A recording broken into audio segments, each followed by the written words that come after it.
28 సంవత్సరాలు పూర్తి చేసుకున్న ఈ సందర్భంలో ఎన్టీఆర్ ఈ ట్రస్ట్ కి అద్భుతమైన భవిష్యత్తు ఉండాలి, ఇంకా వేలాది మందికి సహాయం చేయాలి.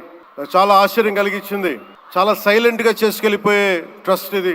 నాకు ఎలా తెలిసేది ట్రస్ట్ గురించి అంటే, చాలా మంది డాక్టర్స్ విదేశాల నుంచి వచ్చి అక్కడ విదేశాల్లో మేము డబ్బుల కోసం చేస్తాం, కానీ దేశానికి వచ్చి ఎన్టీఆర్ ట్రస్ట్ కి వచ్చి చాలా మంది గొప్ప ఆంకాలజిస్టులు వాళ్ళందరూ వచ్చి సేవలు చేయటం ఎంత స్ఫూర్తిదాయకమో ఎన్టీ రామారావు గారిది తెలుస్తాం. చాలా ఆనందం ఏమనిపించిందంటే, ఎన్టీ రామారావు గారు మన మధ్య లేకపోయినా గానీ ట్రస్ట్ ద్వారా మన గుండెల్లో ఆయన సజీవంగా ఉన్నారు. సహాయం పొందిన ప్రతి ఒక్కరు కూడా ఆయన పేరుని మననం చేసుకొని ఆయన ఒక అమరజీవిగా మనందరి గుండెల్లో నిలిచిపోయారు. ఒక ట్రస్ట్ ఒక మంచి పని ప్రారంభించడం, దానిని కొనసాగించడం చాలా కష్టమైన పని. అలాంటిది 28 సంవత్సరాలు పూర్తి చేసుకొని ప్రత్యేకించి ఈ రోజున తలసీమియా పేషెంట్స్ కోసం ఈ రోజున ఈ కార్యక్రమాన్ని డెడికేట్ చేయడం మనస్ఫూర్తిగా చాలా గొప్ప విషయం ఇది.